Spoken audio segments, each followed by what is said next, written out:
I would like to begin by acknowledging the Gadigal people of the Eora Nation on whose land we stand, people who were first brutally colonized and who carry the wounds of this colonization till today. I thank their ancestors. I thank the present leaders for welcoming us onto their country which they have cared for 65,000 years, some people say, but in our etymology it is for time immemorial. Since our Creator Spirit created us, we have lived and cared for this land, and it is this notion of caring for land that I will use as the key yardstick to examining the issues of today. I also like to acknowledge the Ngunnawal people on whose lands I live and work, and to remember the Creator Spirit of my ancestors who are crocodile people. And we see the crocodile or the Bunjil Creator Spirit as one who sees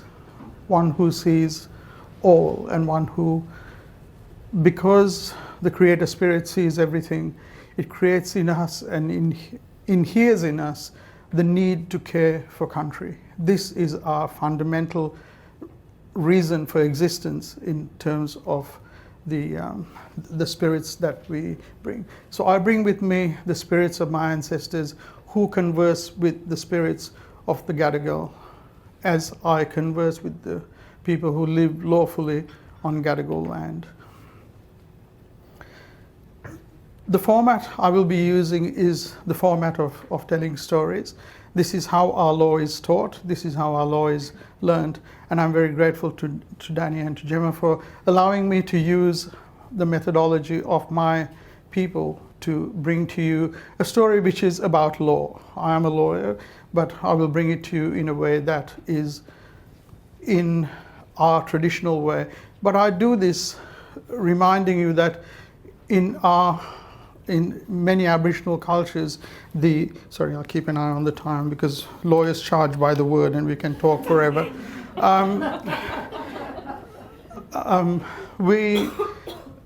For us, our spirituality is only for us. We don't share it.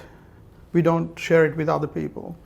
So I'm using a spirituality of another group of people, which are Muslims in this case, because they recognize their fundamental law, their fundamental book, recognizes our existence as a people.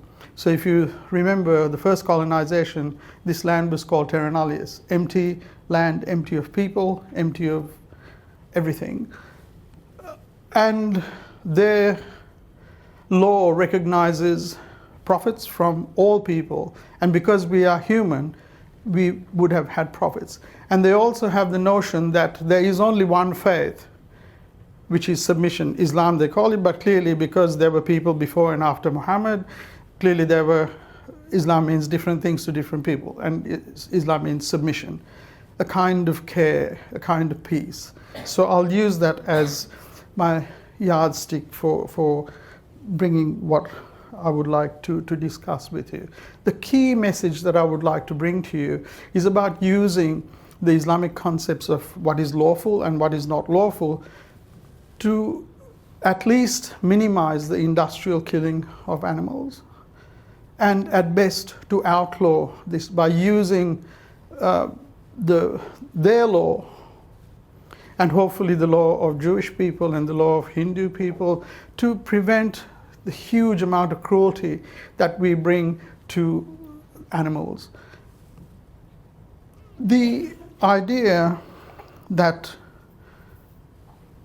we have to care for animals or for the land is inherent in Aboriginal spiritualities. We call this caring for country. So how do I translate this into, say, the Muslim notion of what caring for country might mean to them?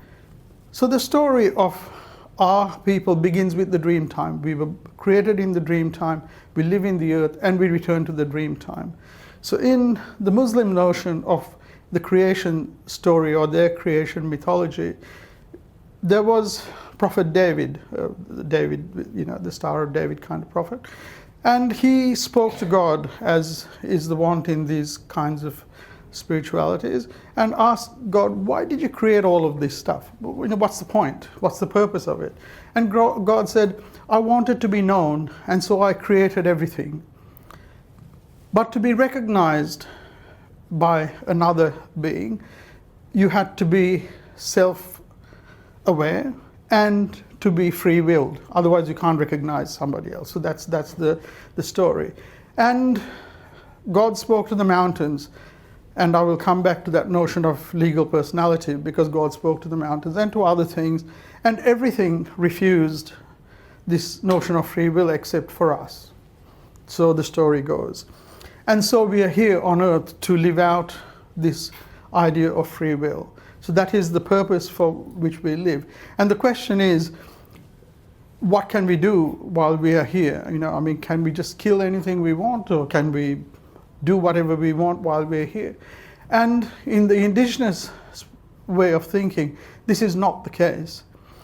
So while in this dream time, everybody spoke to everybody else, and everything had a language, and everything was able to speak and communicate with free will at that time, our people, the weak people, would have spoken to the crocodile and said, hey brother, what should we do? This God has told us to whether we should have free will or not. And in our thinking, the crocodile said to us, hey brother, this is really bad news. We'll never be able to do it. You should say, no, you don't want free will. But we, in our arrogance and our wisdom, we said, no, we're going to take this on. And we remember the story of the crocodile forever. So because of the good advice that the crocodile has given us, we never eat crocodile. It's our totem, you can call it. They can eat us, but we can't eat them. So if I see them taking my child or my spouse or something, I'll try and stop it, but we won't hurt it. And they're allowed to do that. Similarly, we are allowed to take some animals for food. So we are not vegetarian as indigenous people. We do live in the world around us, and we do take some of them, and they do take some of us. So the question is then, in this idea of the dream time, what was it that was said to people in terms of care? So God spoke to the mountains. So when we talk about Wanganui and giving legal personality to a river, under the Muslim law, it is self-evident that mountains and rivers should have legal personality. Why? Because their creator spirit already spoke to them, and if that creates jurisdiction, and as a jurisdictional question, there is no issue that these things should have legal personality.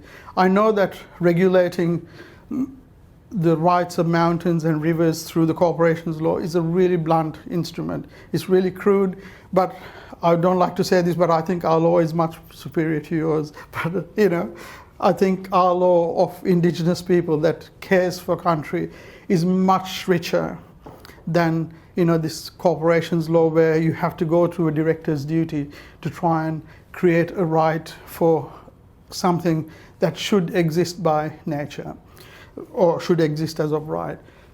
The idea that we need to feel the pain of other things is not a requisite element, for example, in the Sharia. So the idea that we should care for animals, the Prophet said that don't cut down a tree, for example, if you don't need to. Trees should be allowed to stand.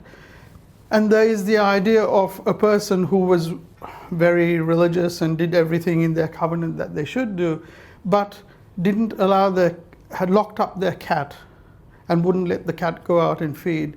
And in spite of all their good works, was sent to hell. So it shows a sign of displeasure of God. And Islam, which is quite a moralistic kind of faith, doesn't encourage prostitution, for example. You can think it's quite strictly against it. Yet, it is said that when a prostitute was in the desert and saw a dog thirsty, and she saw that this animal was suffering, she filled her shoe, which was the only thing she could find, and gave the dog a drink. And God forgave her everything that she had ever done. So you can see this care for animals is a really important notion and fits in, I guess, to some extent with care for country in Aboriginal cultures. So what do we do from here? How do we take this? What's the moral of the story? So what is strictly lawful in Islam is very clear. And what is prohibited is clear. And Muslims, which make up 1,000 million people, are obliged to follow this. As we can say, there are 1,000 million Hindus, so if we prohibit the use of beef, for example, that doesn't solve the whole problem, but it certainly reduces the amount of suffering that we create to, say, the bovines and ovines. If we stop the creation of pork for Muslims and for Jews, we reduce the amount of suffering. It's a pragmatic solution. It's not a perfect solution, but I guess the idea is to try and reduce the suffering that we create to other species, and this is, in my view, a tool that we can use. Another method is to go perhaps a little bit beyond this. And the Prophet said God doesn't curse anything other than what he really despises. And one of those things is arrogance. So Satan was not damned forever for disobedience, but for arrogance. And one of the things that was cursed by the Prophet was the killing of an animal by not taking its life immediately. So the Prophet said, if somebody cuts the limb off an animal while it's still alive, that person is cursed. So if you think about egg production today and how we kill the male chicks by mincing them up while they're still alive, the question that we heard before of do we have to work out whether a day-old chick feels pain or not is not a question that we need to ask under the Sharia, because it is prohibited ipso facto. We don't need to put sensors on a chick to work out whether it feels pain or not. We don't.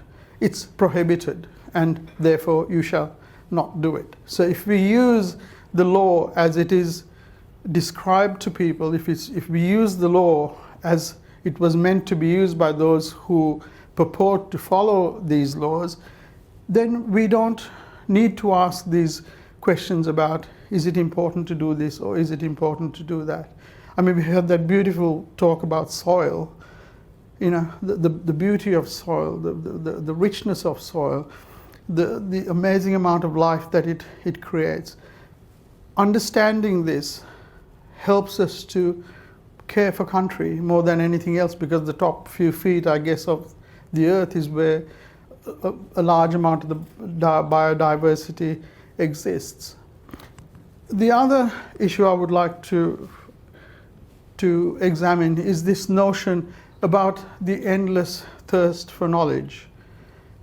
It is said in Persian culture that there are two kinds of desires that can't be satisfied in humanity. The first is the lust for wealth and power, and whoever searches for wealth and power is never satisfied. They're going to keep asking for more and more. And the second is knowledge. Those who search for knowledge are also never satisfied. While I'm not equating the two, it's important to realize, I guess from our point of view, that you don't have to blow up a mine to work out that there are living things in underground that need to be protected. And an example I can use that came to mind when the lady was speaking this morning was about one of the elders in my community. Somebody from Oxford or Cambridge or one of those big universities came to our community to study spiders. And he was supposed to be the most eminent scholar on spiders in the world. And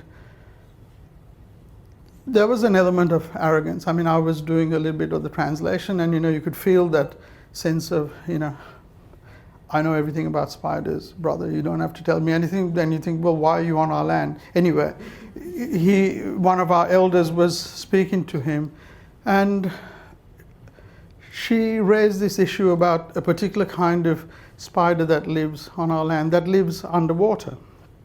And he said, no, that's impossible. Can't be. Spiders don't live underwater. I might not be telling you the story exactly because I don't know anything about spiders, nor do I know anything about that kind of thing, but I'm trying to relate the story, so I might get the facts not entirely correct. And he was carrying on about, see how superior we are in England or in the West, and how beautiful our knowledge is. And you people, no wonder you're living here in abject poverty and with no, without the trappings of civilization. And Auntie took him around, as is customary. Our people are never rude to other people. It doesn't matter how rude you are. Our people, especially our elders, our young people might give you the finger, but the older people are much more civilized in the way they deal with foreigners on our land, and took him around. And she said in our language to one of the little kids, hey son, go and get one of these spiders and bring it back to me. And while he was talking. And so the little boy came back, and as she did, passed it on to Auntie, and she held it in her hand. And as she took this gentleman around to a water tank, she showed him the spider and dropped it in. And he said, oh my God, such cruelty, from your people. You just killed the... And she just ignored him. I mean, we translated it. She knew what he was saying. She just continued to. And 5 minutes later, the spider comes up, crawling up on the side. And she said, there you are. It can live underwater. And we have watched these animals for thousands of years. And we have heard our ancestors say that they can live in water. We don't have to wait for a coal mine to blow things up to think that there are important things underground. We have learned through the accretion of knowledge over time. And we use that knowledge in a way that is beneficial for humanity, for other animals, but we live with this notion of caring for country.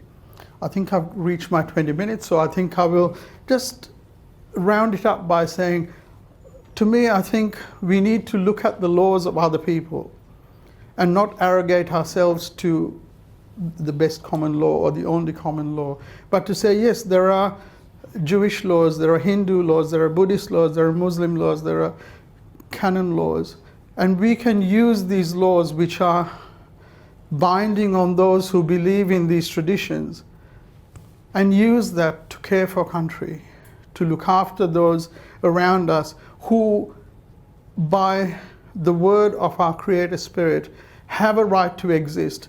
We don't need to pontificate about whether these things have feelings or whether they have a right to exist. No, they do have a right to exist, because to say otherwise is to condemn the Creator Spirit. Because are you in a better position to know what should or shouldn't live on this land?